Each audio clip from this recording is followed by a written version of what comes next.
사람은 누구나 실수를 하죠. 실수 안 하는 사람 있습니까? 없죠. 그래서 저는 새벽 시간 종종 그렇게 기도합니다. 오늘 또 우리 성도님들 말과 행동에 실수가 없게 하옵소서. 그런데 말입니다, 누구나 다 하는 실수가 있음에도 불구하고 꼭 다른 사람들의 실수를 들추어내는 사람들이 있어요. 그래서 주님께서는 이렇게 말씀하셨습니다. 네 눈 속에 있는 들보부터 먼저 빼어라. 어떻게 다른 사람 눈에 있는 티만 가지고 나무라느냐. 주께서 하신 말씀입니다. 실수하지 않는 사람이 없다는 겁니다. 사순절은 우리 눈에 있는 들보를 확인하는 절기입니다. 그리고 남의 눈에 티를 닦아주고 씻어주는 다짐과 결심이 있어야 하는 절기입니다. 우리 주님은 셀 수도 없는 엄청난 우리의 허물을 덮어주신 분이십니다. 그것이 주님의 사랑이고 은총입니다.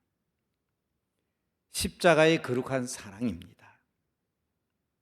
예수님은 하나님이시지만 우리의 이러한 실수와 허물과 죄와 부족함을 덮어주시기 위해서 사람의 몸을 입고 이 땅에 오신 메시아입니다. 그런데 구약시대에 유대인들이 기다리는 메시아의 표징, 예수님과 가장 닮은 사람으로서 메시아의 상징적인 인물이 있습니다. 바로 다윗입니다. 유대교는 기독교 아니죠? 유대교는 예수를 그리스도로 인정하지 않습니다. 지금도 메시아를 기다리고 있습니다. 그런데 어떤 분? 다윗과 같은 분이 오기를 기다리고 있습니다. 맞습니다. 다윗은 모든 유대인들로부터 존경받는 훌륭한 왕이었습니다. 그런데 말입니다, 이 다윗도 작은 실수가 아닙니다. 그의 생애에 2번이나 큰 실수를 했습니다. 돌이킬 수 없는 치명적인 실수입니다. 부하 장수 우리아의 아내인 밧세바를 범했을 뿐 아니라 그 남편 우리아를 전쟁터로 보내어서 죽게 만들었습니다. 엄청난 실수죠. 엄청난 잘못입니다. 그런데 분명히 다윗에게는 씻을 수 없는 치명적인 2개의 실수라고 했습니다. 그 2번째 실수가 바로 오늘 본문에 나오는 실수입니다. 언뜻 생각하기에는 큰 실수가 아닌 것처럼 보이지만 엄청난 실수였습니다. 오늘 본문을 통해서 확인할 수 있습니다. 사무엘 하스는 다윗 행전이다. 제가 성경을 쭉 차례대로 말씀드려서 그렇게 말씀드렸죠. 창세기는 시작의 책, 출애굽기는 해방의 책, 레위기는 제사의 책, 민수기는 광야 여행기, 신명기는 모세 유언. 그렇게 제가 성경을 책별로 제목만 간단하게 말씀드린 적이 있습니다. 사무엘 하스는 다윗 행전입니다. 다윗이 중심 인물입니다. 그런데 그 마지막 장에 얼마나 큰 실수이기에 하나님께서 무서운 재앙을 얘기하십니다. 야, 내가 3가지 얘기할 텐데 너 벌 받아야 되는데 어느 벌 받을래? 그 내용이 무시무시한 벌입니다. 도대체 어떤 죄기에 그렇습니까? 첫 번째 범죄는 성적 유혹의 결과로 엄청난 가정적 고통이 따랐습니다. 바세바를 범하고 우리아를 죽이고, 그래서 다윗도 아들들과 가족들을 통해서 엄청난 고통을 겪었습니다. 그런데 두 번째 것은 이 민족적 순환과 재난이었습니다. 자기 과시로 말미암아. 뭐였다고요? 인구조사입니다. 인구조사한 거예요. 그게 무슨 그렇게 큰 죄냐? 오늘 숫자의 의미라 하는 제목으로 이것이 얼마나 큰 죄이며, 우리는 오늘 이 시대에 똑같은 범죄를 저지르고 있지 않는지 확인해 보려고 하는 것입니다. 물론 다윗은 극복합니다. 극복하는 과정이 성경에 나옵니다. 바세바를 탐한 후에 나단 선지자의 지적을 받고 그런 시편 51편을 통해서 회개하지 않습니까? 엄청난 심령의 자복과 회개였습니다. 간절하게 하나님 앞에 호소하는 그의 모습을 보면 정말 다윗은 하나님 손에 잡혀 있는 사람이라는 것을 알게 됩니다. 저는 여러분들 모두가 다 하나님 손에 꼭 잡힌 사람이 되기를 원합니다. 작은 실수든 엄청난 실수든 하나님 손에 잡혀 있으면, 하나님의 손길 속에 잡혀 있으면 극복하는 방법이 있다, 이 말입니다. 부엌칼이, 여러분 집에 부엌에 있는 부엌칼 말입니다. 그 부엌칼이 주부의 손에 잡혀 있으면 맛있는 음식을 만드는 도구가 되지만, 강도의 손에 잡혀 있으면 그것은 무서운 흉기가 됩니다. 하나님 손에 잡혀 있어야 합니다. 실수 안 하는 사람이 없다 그랬잖아요. 과오를 저지르지 않는 사람이 없습니다. 허물이 없는 사람이 없습니다. 그러나 다윗은 이 치명적인 엄청난 실수를 했음에도 불구하고 누구의 손에 잡혀 있었나를 생각하셔야 합니다. 오늘 본문 내용은 사무엘하서 24장 10절을 읽었지만 역대상 21장 8절에도 나옵니다. 물론 회개와 참회의 결과로 첫 실수 후에는 바세바를 통해서 솔로몬이 태어납니다. 참된 회개와 돌이킴을 통해서 오히려 하나님께서는 전화위복에 큰 복을 주시죠. 두 번째 실수인 인구조사의 결과는 엄청난 전염병으로 7만 명이 죽습니다. 3일 동안 7만 명이 죽었습니다. 그러나 다윗의 회개로 말미암아 하나님께서, 하나님 손에 잡혀 있었던 다윗은 새로운 성전 틀을 얻게 됩니다. 그게 오늘 사무엘하서 24장에 기록되어 있습니다. 아라우나의 타작마당을 성전 틀로 매입하는 장면이 24장 18절에서 25절에 나오고 있습니다. 저도 늘 설교할 때 아리우나의 타작마당, 아리우나의 타작마당, 그런데 오늘 본문을 보니까 아라우나로 되어 있네요. 아라우나의 타작마당. 이게 어딘지 여러분 아십니까? 아브라함이 자기 아들 이삭을 하나님 앞에 번제로 드리기 위해서 모리아산에 올라가잖아요. 그 모리아산 그 바위가 있는 그 산, 그 산과 그 광장이 아라우나의 타작마당입니다. 나중에 이곳에 솔로몬이 성전을 세웁니다. 하나님이 나타나셨잖아요. 아브라함아, 아브라함아, 그 아이에게 손을 대지 말라. 그래서 대신 예비된 양을 그 바위 위에서 하나님 앞에 번제로 드립니다. 그래서 솔로몬이 성전을 지을 때 그 성전 안쪽에 하나님이 나타났던 곳이다 해서 지성소라 해서 그 바위를 지성소 안에 두게 됩니다. 지금도 예루살렘에 그 바위가 남아 있습니다. 모슬렘들이 그 땅을 차지해 가지고는 거기다가 자기들의 성전을 지어버렸어요.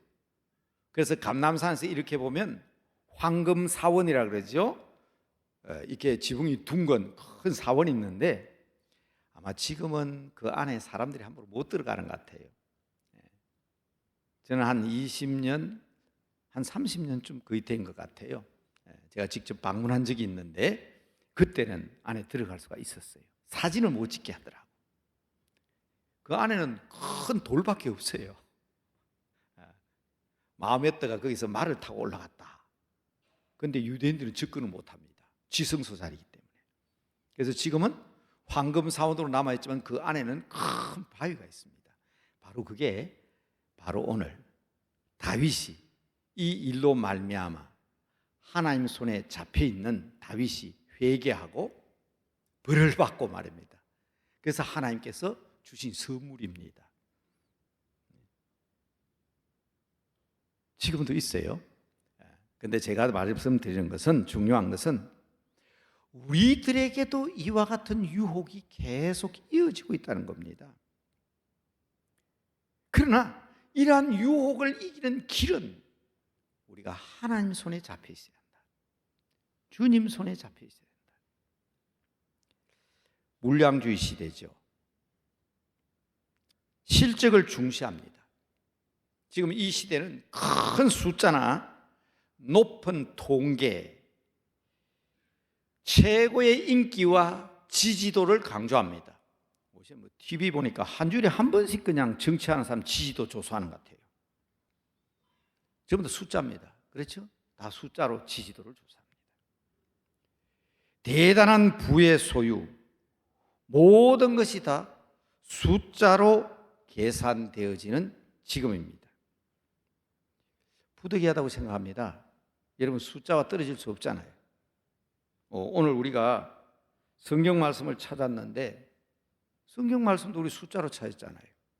구약 성경 첫 번째 책, 그리고 사무엘 하서 24장 다 숫자로 되어 있죠. 여러분, 수치보다 더 정확한 것이 없고 숫자로 계산하는 것이 가장 과학적입니다.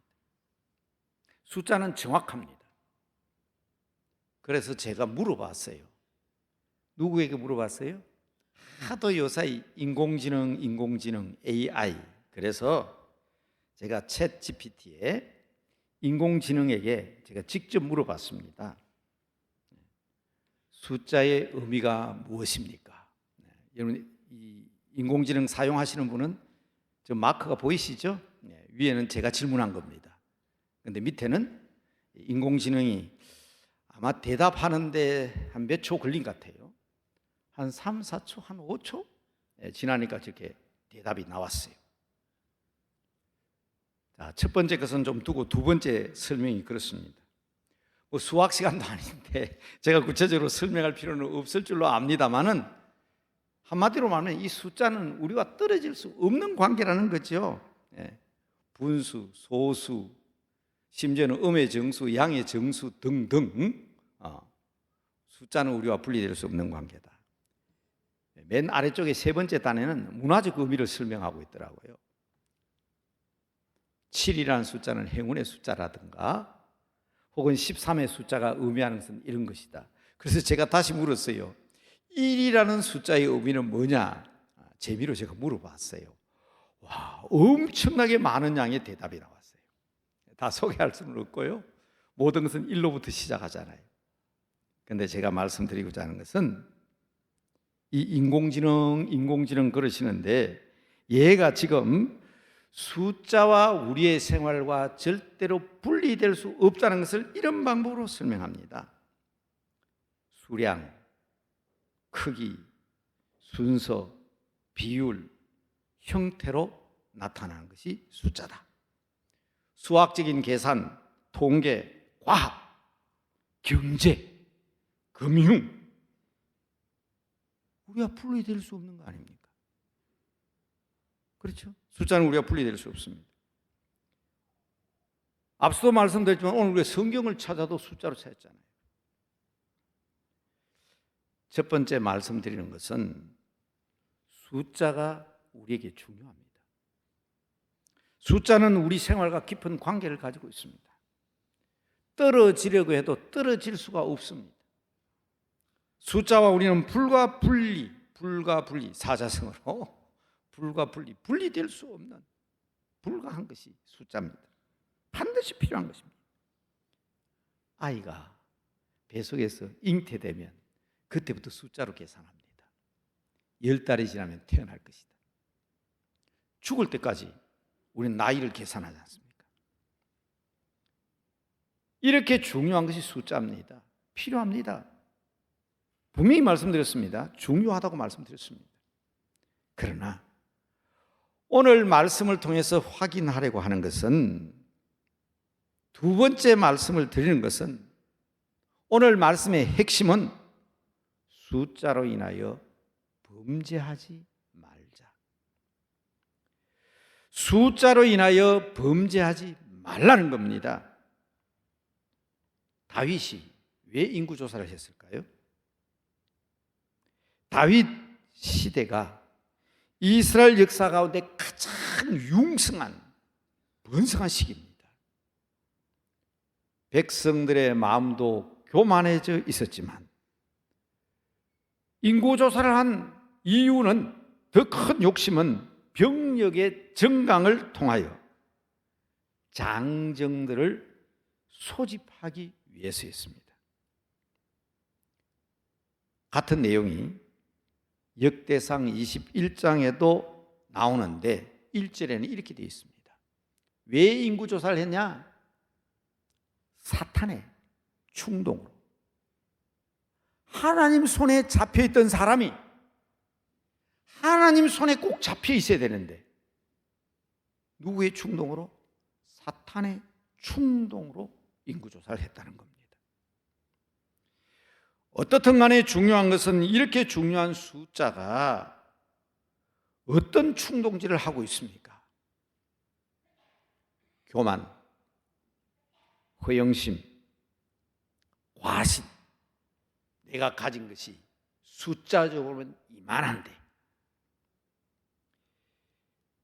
내가 가진 학력이나 내가 가진 지위가 이 정도인데, 내가 거느린 가족이 몇 명인데, 전부 숫자거든. 과신이나 허영심으로 번져나가면 나중에는 불신을 초래하게 됩니다. 그래서 경계하고 있습니다. 부족해도 마찬가지입니다. 부족해도 마찬가지예요. 부족하고 모자라고 미흡하면 어떤 문제가 생깁니까? 좌절합니다. 낙심합니다. 소외감을 느낍니다. 그리고 원망합니다. 하나님, 나는 왜 이것밖에 못 받았습니까? 그게 더 나가면 결론은 똑같아요. 신앙적으로 결국 불신으로 나가게 되는 겁니다. 하나님에 대한 범죄로 이어지기 때문이라는 것을 우리에게 말씀하고 있습니다. 인구조사를 마친 다윗이 이 사실을 깨닫게 됩니다. 그리고 숫자로 인한 범죄를 회개하는 장면이 오늘 우리 목사님이 읽어주신 본문 말씀입니다. 다시 한번 보실까요? 다윗이 백성을 조사한 후에, 그렇죠? 인구조사를 한 후에 그의 마음에 자책하고 사탄의 충동에 의해서 그의 허영심이나 그의 교만함이 그로 하여금 숫자 노름에 빠지게 했는지 모르지만 다윗은 하나님 손에 잡힌 사람 아닙니까? 그러니까 스스로 깨닫습니다. 다윗이 여호와께 아뢰되 내가 이 일을 행함으로 큰 죄를 범하였나이다. 여호와여 이제 간구하옵나니 종의 죄를 사하여 주옵소서. 내가 심히 미련하게 행하였나이다. 여러분 오해하지 마세요. 물질을 많이 소유하고 있다는 것은 죄가 아닙니다. 그 물질로 인하여 교만하거나 과신하거나 허영을 하게 되면 죄입니다. 권세가 높다든지 지지율이나 인기도가 높다든지 학문이 높은 것은 죄가 아닙니다. 하나님을 영원하게 하고 그의 영광을 드러낼 수 있는 도구가 바로 이러한 것들 아닙니까? 그러나 이로 인하여 겸손치 아니하고 권력을 의지하고 인기에 편승하고 지지도에 의존하고 학문을 의탁하고 권력을 내세우면 죄가 됩니다. 그래서 하나님은 다윗에게 무서운 벌을 내리시되 선택하라고 하잖아요. 자, 첫째는 네가 벌을 받아야 되는데 이스라엘 땅에 7년 동안 흉년이 들게 할까? 아니면 네가 석 달 동안 원수들에게 쫓겨다닐래? 아니면 3일 동안 온 땅에 전염병, 온역을 내리게 할까? 여러분 어느 걸 선택하시겠습니까? 다윗의 이 인구조사에 대해서 얼마나 그 죄가 크기에 하나님께서 이 어마어마한 세 가지의 벌 중에 하나를 선택하라고 하셨을까요? 저는 늘 그런 말씀 드렸습니다. 하나님 손에 잡혀서 하나님 앞에 매맞는 것은요 부끄러워할 일이 아니고 복인 줄 알아야 돼요. 사탄의 유혹에 넘어가서 지옥의 자식이 돼가지고 벌 받는 것은 수치고 창피고 절대로 받아서는 안 될 일입니다. 다른 말로 할까요? 엄마 아빠한테 매맞는 것을 부끄러워하면 안 돼요. 옆집 아저씨한테 남 모르는 사람들에게 얻어터지면 그건 진짜 억울한 일이에요. 저는 신학교를 졸업하고 지방신학교를 졸업하고 3년 동안 지금은 그런 제도가 없지요. 고아원에서 그들과 같이 생활한 적이 있습니다. 교회를 보면서. 제일 안타까운 게 뭐냐면 걔들이요 제일 부러워하는 게 벌 받고 매 맞는 일이에요. 엄마 아빠 손에 매 맞고 벌 받았으면 좋겠다는 거예요. 근데 엄마 아빠가 없으니까. 그때 제가 느낀 거예요. 아하, 우리 신앙인들도 하나님 앞에 벌 받는 것은 복이다. 하나님 주시는 벌은 벌도 복이다. 예를 들어서 제가 말씀드린 적이 있죠. 야, 너 선악과 따먹었잖아. 그러면서 뭐라고 합니까? 해산의 고통을 내게 더하겠다. 근데 여러분 보세요. 목사님 결혼한 지 몇 년이 지났는데 아기가 없습니다. 해산의 고통을 당하도록 기도 좀 해 주십시오. 여러분 그 벌 아닙니다. 하나님이 주시는 벌은 벌도 복이라고. 대학까지 졸업했는데 훈련도 잘 받았는데 취직 자리가 없어. 직장이 없어. 목사님, 일할 밭이 필요합니다. 땀 흘려 일할 수 있는 직장이 좀 구해지도록 기도 좀 해 주십시오. 근데 하나님께서 그 내린 벌 아닙니까? 남자에게. 너는 필경 밭에서 일을 하고 땀을 흘려야 먹고 살 수 있다고. 그게 벌입니까? 취직하는 게 벌이냐고.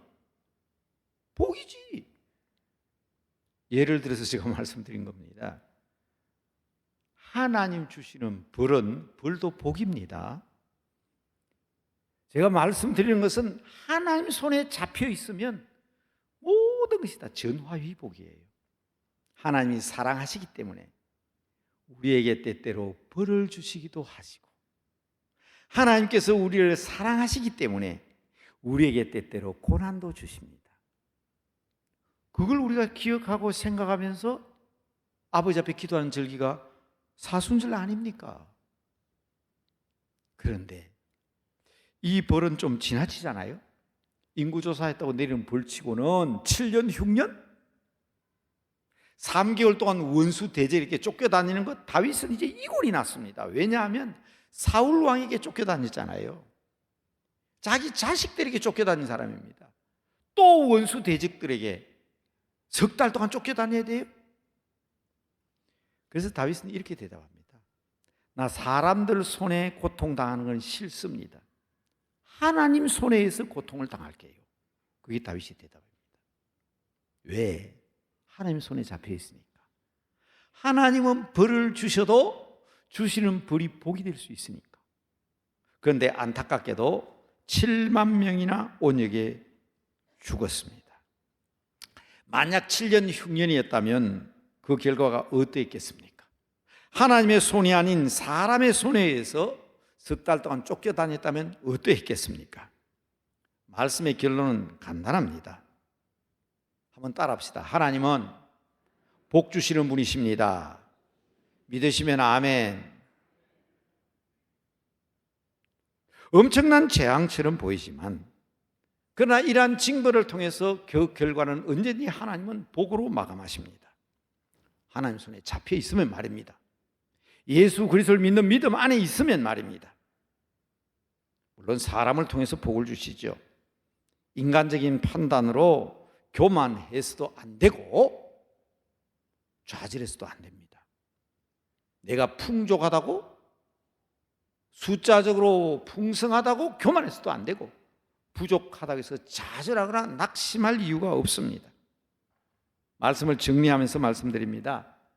첫째, 숫자의 의미와 함께 숫자는 매우 중요하다. 그래서 저는 AI가 대답한 내용까지도 여러분에게 소개했습니다. 밀접한 관계가 있습니다.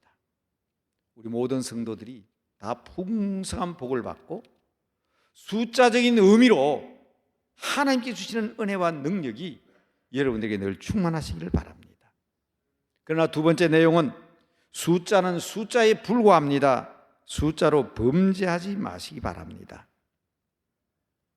세 번째 드리는 말씀은 바로 우리가 하나님 손에 잡혀 있으면 숫자도 하나님의 것이기 때문에 오히려 숫자와 통계를 통해서 하나님께 영광을 돌리자는 것입니다. 나이는 숫자에 불과하다. 여러분 그런 말씀 많이 하시잖아요. 숫자 가지고 따지지 맙시다. 나이가 드신 만큼 경험이 풍부합니다. 그렇다고 해서 내가 나이가 많다고 해서 과시하지도 말고, 내가 나이가 너무 많이 들었다 해서 낙심하지도 말자. 숫자잖아요.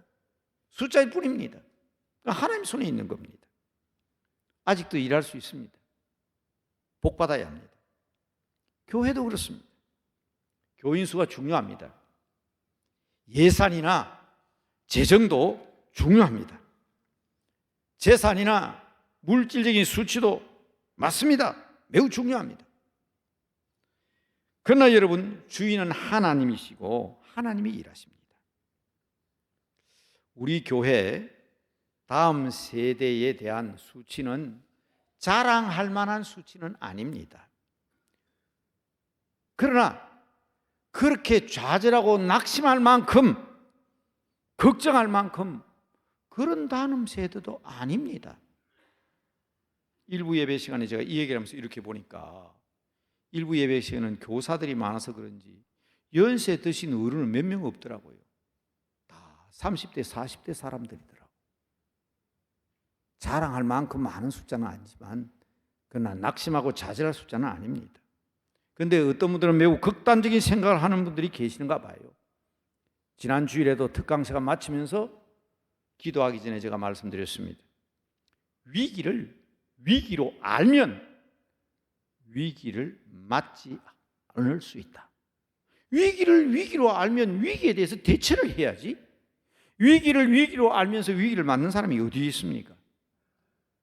위기로 알고 하나님 앞에 기도하면 하나님 손에 잡혀있는 사람들에게는 극복할 수 있는 지혜도 주신다는 것을 확실하게 믿는 여러분들 되시기를 바랍니다. 그러므로 더 큰 복을 받습니다.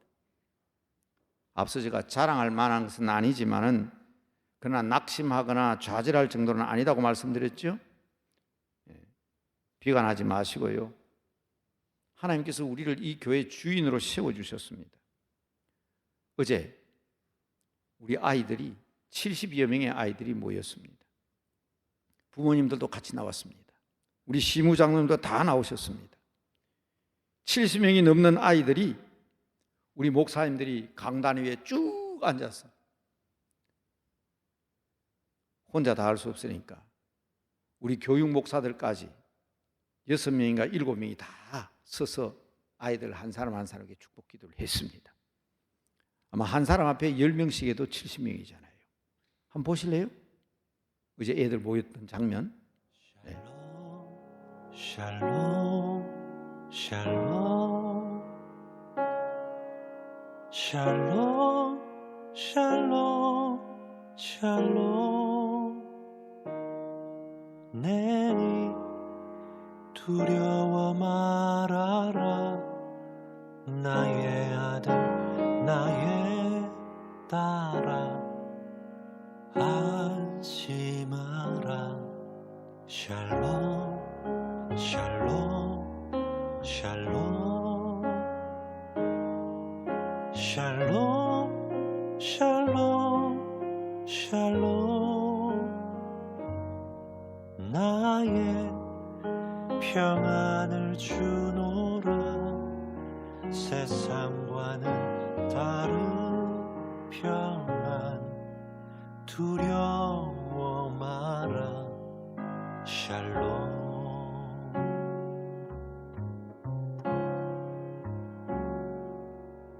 샬롬 샬롬 샬롬 샬롬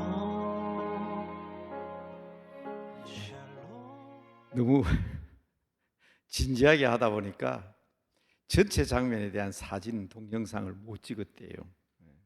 그렇게 보여드렸다면 훨씬 실감이 될 텐데, 여러분 마지막으로 부탁을 드립니다. 시대적 상황을 바로 알자는 것입니다. 이 시대는 모든 것을 다 수치로 계산합니다. 우리는 통계와 수치로 인한 시대적 상황을 지난 1월과 오늘까지 숫자적으로 확인하면서 미래를 예측하는 특별한 시간들을 가지고 있습니다. 마지막 시간이니까 오늘 오후에도 많이 참석해 주셨으면 좋겠습니다. 그리고 3월부터는 이와 같은 결과를 보고 우리의 내적 변화를 위해서 현실적인 문제를 우리가 알았으니 우리 자신이 변화되어야 되는 것 아닙니까? 저는 여러 번 여러분 앞에 소개를 했습니다만 정확한 연도는 제가 계산을 못하겠습니다만 7, 8년 전쯤 제가 남대문 교회에 와서 처음으로 엄청난 하나님의 음성을 듣고 혼돈 가운데 빠진 적이 있다고 말씀드린 적이 있습니다. 바로 이 강단에서 한겨울에 기도하다가 머리끝부터 발끝까지 땀으로 흠뻑 젖도록 하나님 앞에 질책을 받은 적이 있습니다. 하나님, 지금까지 개척교회도 했고 중대인 교회를 맡아서 배가도 하고 3배, 4배 교인수가 늘었는데 남대문 교회 와서는 숫자가 늘기는커녕 줄어들고 있습니다. 하나님, 어떻게 된 일입니까? 그때 하나님께서 제게 들려주신 음성이 있다고 말씀드렸죠. 오늘 밤에 내가 이 땅에 임하면 남은 남대문 교인 숫자들 가운데 몇 명이나 구원받고 몇 명이나 천국 갈 수 있다고 확신하냐? 진실된 성도가 몇 명이 있다고 너는 생각하냐? 너도 숫자 노름에 빠지냐? 머리끝부터 발끝까지 온통 땀으로 젖어가지고 그냥 정신을 차릴 수가 없었던 일이 있었습니다. 여러분, 결론은 이겁니다. 하나님께서 우리에게 은혜 주시고 풍성하게 베풀어 주셨다면 우리는 겸손해야 합니다. 그리고 우리가 힘들고 어렵다면 하나님을 의지함으로 위기 극복의 지혜를 배워야 합니다. 변화하는 시대에 하나님께서 원하시는 바가 무엇인지 알아야 합니다.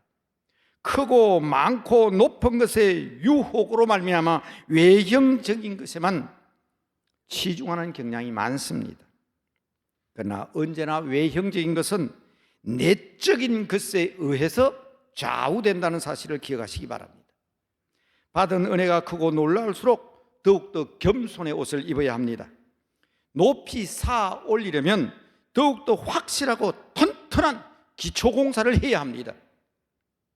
그 기초공사를 위해서 여러분, 우리 젊은 목사님들이 교회의 미래를 위해서 이런 프로그램을 세우고 오늘 여러분 앞에, 그리고 로비에 배치해 놓은 겁니다. 신앙 강좌. 지난달과 이번달에 한 내용과는 다릅니다.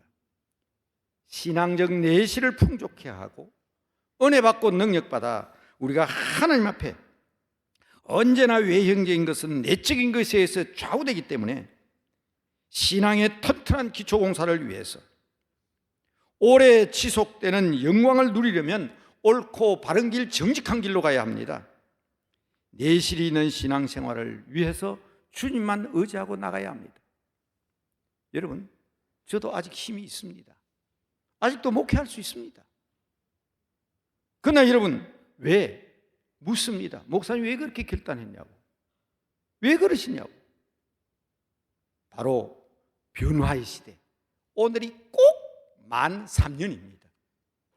코로나19라는 것은 1919년에, 미안합니다, 2019년에 코로나가 터졌다는 말인데 12월의 말입니다. 그리고 1월, 2월 달에도 코로나가 있었습니다.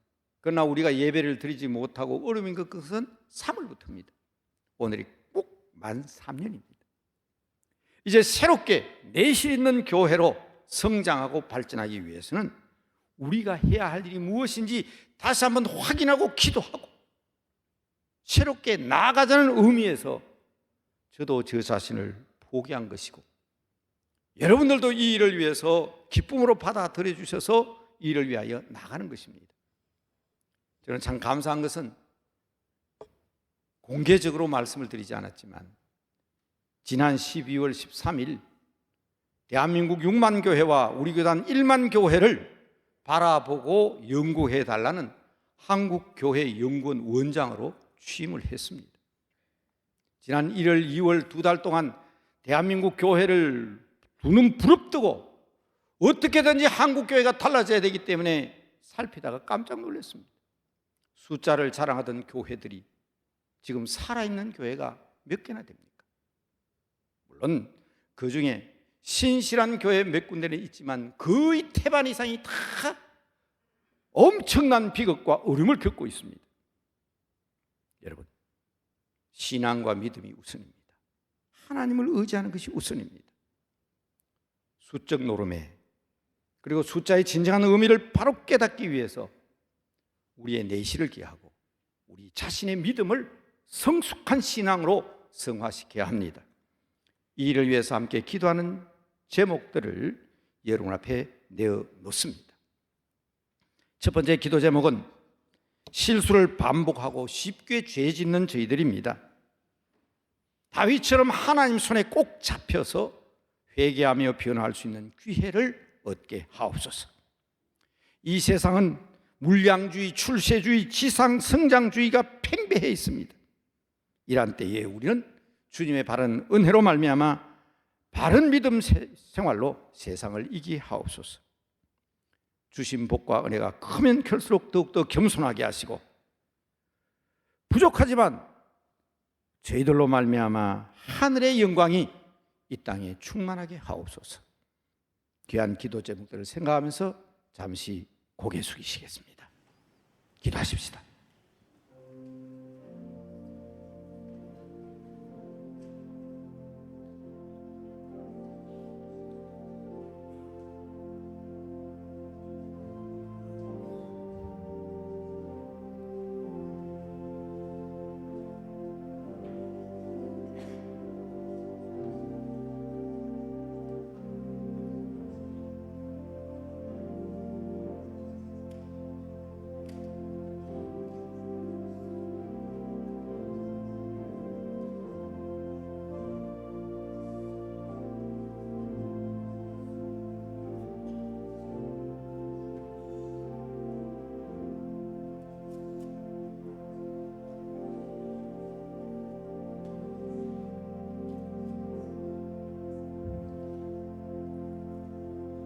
하나님 아버지, 주님의 몸된 교회들이 주님의 손에 잡히게 하여 주시옵시고, 그 가운데 우리 남대문교회도 주님의 손을 붙잡고 주님의 능력에 의하여 온전한 믿음과 신앙의 모범을 보이는 한국교회 어머니 교회로서 부족함이 없게 하여 주시옵시되, 우리 성도들 한 사람 한 사람이 실수함이 있고 부족함이 있지만 언제나 이 허물을 위하여 십자가 지신 주님을 생각하며 주의 손에 붙잡혀 주님의 능력으로 승리할 수 있는 주의 백성들 되게 하옵소서.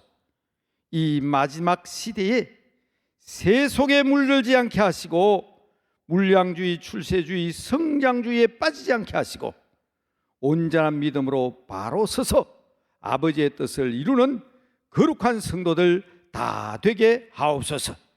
교회가 이를 위하여 마련한 여러 가지 프로그램들을 통해서 우리 성도들의 신앙과 삶이 변화되게 하여 주시옵소서. 우리 주님께서 온전히 함께 하시는 가운데 영광 받으실 줄 믿고 예수님의 이름으로 기도드리옵나이다. 아멘.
우리의 허물과 죄를 위하여 피 흘려 주신 우리 주 예수 그리스도의 은혜와 부족한 저희들을 붙잡아 주시고 항상 그 안에 거하게 하시는 우리 아버지 하나님의 극진하신 사랑과 겸손한 믿음으로 좌절하거나 낙심하지 아니하고 주님만 바라보고 주의 뜻을 이루어갈 수 있도록 언제나 우리 곁에서 격려하시고 우리와 동행하시는 성령님의 교통하심이 코로나 3년을 마감하면서 새로운 꿈과 희망을 가지고 나아가기를 원하는 우리 남대문 교회와 모든 성도들 머리 위에 우리가 행하는 모든 사역들과 가정들 위에 영원히 함께하여 주시기를 간절히 축원하옵나이다.